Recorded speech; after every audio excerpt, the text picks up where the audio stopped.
Les habitudes sont incroyables pour changer ta vie. Acquérir des habitudes est le meilleur conseil que je peux te donner si tu veux progresser personnellement sur le long terme. Ces habitudes peuvent concerner ton développement physique, psychologique, intellectuel, spirituel et j'en passe. Si tu manges une pizza juste aujourd'hui, c'est pas ça qui va te faire grossir. Mais si t'en manges tous les jours, il y a des chances que tu prennes du poids. De même que si tu fais du sport seulement aujourd'hui, c'est pas ça qui entretiendra ta santé. Mais si t'en fais tous les jours, il y a de fortes chances que ta condition physique s'améliore. Faire une action une fois a peu d'impact, mais faire une action tous les jours peut avoir un impact considérable sur ta vie. Le problème des habitudes, c'est de les acquérir. Comme quand tu te remets au sport, le plus dur, c'est le début. Et oui, il faut entre 1 mois et 1 mois et demi pour acquérir une habitude. C'est pourquoi la plupart d'entre nous commençons une habitude et abandonnons avant cette période de temps. Bonjour à toi et bienvenue sur ma chaîne. Aujourd'hui, nous allons parler de comment arriver à tenir une habitude sur le long terme. Pour commencer, il faut avoir conscience de pourquoi tu veux suivre une habitude. Si tu ne sais pas vraiment pourquoi tu veux acquérir une habitude, il y a de fortes chances que tu abandonnes rapidement. Pourquoi ? Parce que tu n'auras pas de motivation et tu n'auras pas de visualisation sur tes objectifs. En fait, le secret, c'est qu'il faut que tes habitudes soient connectées à tes objectifs. Par exemple, regarde, moi, j'ai une habitude depuis plusieurs années, c'est de faire des étirements 25 minutes par jour, tous les jours ou presque. Mais pourquoi j'ai fait cette habitude ? Pourquoi j'ai acquis cette habitude ? Parce que j'ai des douleurs au corps, j'ai des problèmes de posture, j'ai du mal avec la posture au bureau qui me crée des douleurs. Et donc les étirements me soulagent énormément.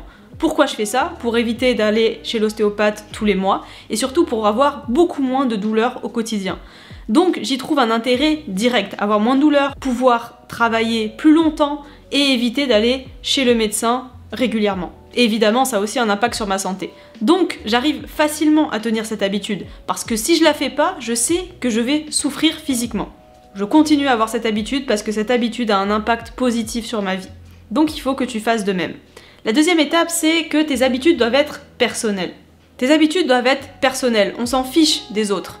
Elles doivent être adaptées à toi, à ton rythme, à ta vie, aux objectifs que tu veux atteindre. Sur internet, tu trouveras plein de gens qui ont plein d'habitudes, comme par exemple prendre des douches froides, apprendre une nouvelle langue, méditer. Mais est-ce que ces habitudes auraient un réel impact sur ta vie à toi ? Tes habitudes sont personnelles et elles doivent être adaptées à toi. Donc, si tes habitudes, c'est de faire 3 squats en te réveillant, et ben c'est pas grave, tu fais 3 squats en te réveillant. Ensuite, la troisième étape, c'est d'adapter ton environnement. Déjà qu'acquérir une habitude, c'est compliqué, il faut faciliter la tâche à ton cerveau.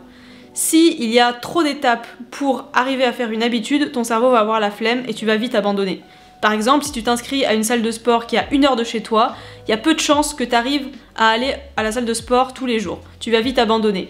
Alors que si tu t'inscris à la salle de sport à côté de ton travail, il y a beaucoup plus de chances que tu aies la motivation d'y aller chaque jour après ton travail. Et en ce qui concerne ton environnement proche, il faut aussi que tu le facilites. Par exemple, si tu veux prendre l'habitude de boire un verre d'eau au réveil tous les matins, eh ben prépare la veille et mets d'avance le verre d'eau sur ta table de nuit.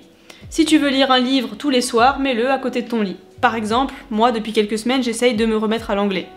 Et ben ce que je fais, c'est que j'ai un cahier de vocabulaire et je le mets à côté de mon lit. Comme ça, tous les soirs, j'ai juste à ouvrir mon cahier et à prendre mon vocabulaire. J'ai aucun autre effort à faire. J'ai un effort intellectuel à faire, mais l'effort physique déjà, il n'y est plus. Donc, ça me pousse et ça me rappelle d'acquérir et de faire cette habitude. Ensuite, il faut que tu mises sur la régularité. La clé pour arriver à acquérir une habitude, c'est la régularité, mais c'est aussi la chose la plus compliquée à faire.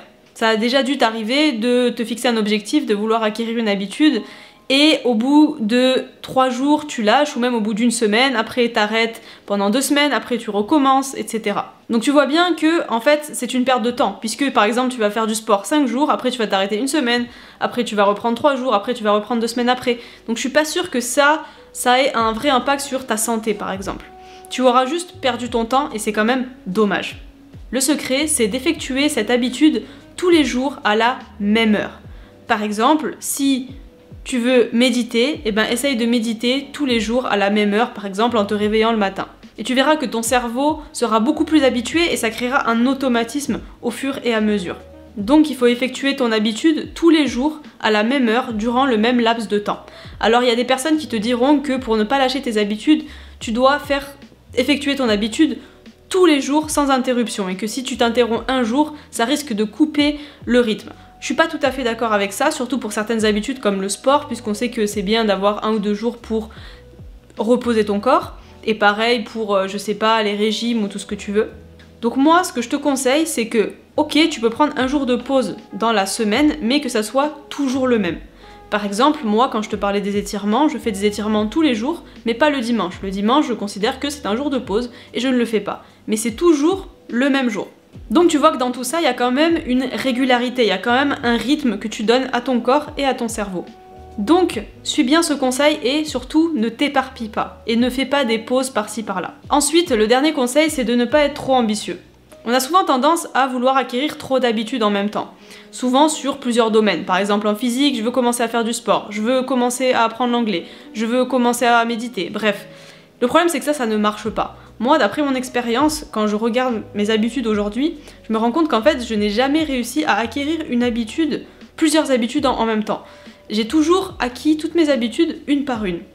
Mais évidemment, pour essayer d'acquérir des habitudes une par une, ça nécessite de prioriser tes habitudes. Il faut que tu en choisisses une qui est plus prioritaire que les autres et que tu commences par là.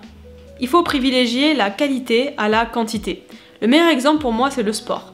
Moi, personnellement, j'aime pas trop le sport, j'ai un peu du mal. Donc, j'ai essayé, durant plusieurs années, j'ai tout essayé pour essayer d'acquérir cette habitude régulièrement, faire du sport régulièrement. Donc j'ai tout essayé, 1 heure par semaine, de m'inscrire quelque part, de faire du sport avec une autre personne. Bref, j'ai un peu tout essayé, mais rien ne marchait.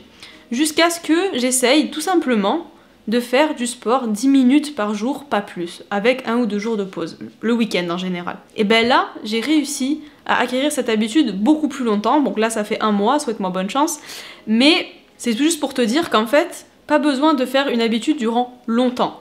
Déjà, 5 ou 10 minutes par jour d'une habitude, c'est beaucoup mieux que par exemple te donner l'ambition de faire 1 heure, même 1 heure par semaine, ça marche beaucoup moins. L'important c'est la régularité. Et ce qui est intéressant aussi, c'est que j'arrive à faire du sport parce que je le fais juste après une habitude qui a déjà été acquise, qui sont mes étirements. Je fais mes étirements et après je fais mon sport. Donc ça c'est très intéressant. Tu peux aussi essayer d'acquérir une espèce de routine qui se suit. Et donc ça provoquera en fait des éléments déclencheurs. Je fais mes étirements, donc mon corps, tac, il a envie de faire du sport. Et les étirements est déjà une habitude déjà acquise, donc ça je m'en occupe plus, c'est automatisé. Et après, je fais du sport. Donc toi aussi tu peux faire pareil, quand tu bois, je sais pas, ton verre d'eau le matin, tac, ça te donne le signal que tu vas te faire un bon petit déjeuner. Et tac, ça te donne le signal de faire ci ou ça. Donc en conclusion, acquérir des habitudes, ça demande du temps et de l'autodiscipline. Donc c'est compliqué, j'en suis consciente. Il suffit pas d'être juste motivé, il faut savoir pourquoi tu fais les choses et il faut se discipliner un minimum pour être régulier et aussi bien réfléchir pour prioriser ses tâches. Et pour ça, il ne faut pas regarder les autres, il faut se regarder soi-même. Parce que celui qui surpasse les autres est fort, mais celui qui se surpasse lui-même est encore plus puissant. Et n'oublie pas, si tu veux changer, ne le fais pas demain, fais-le ici et fais-le maintenant.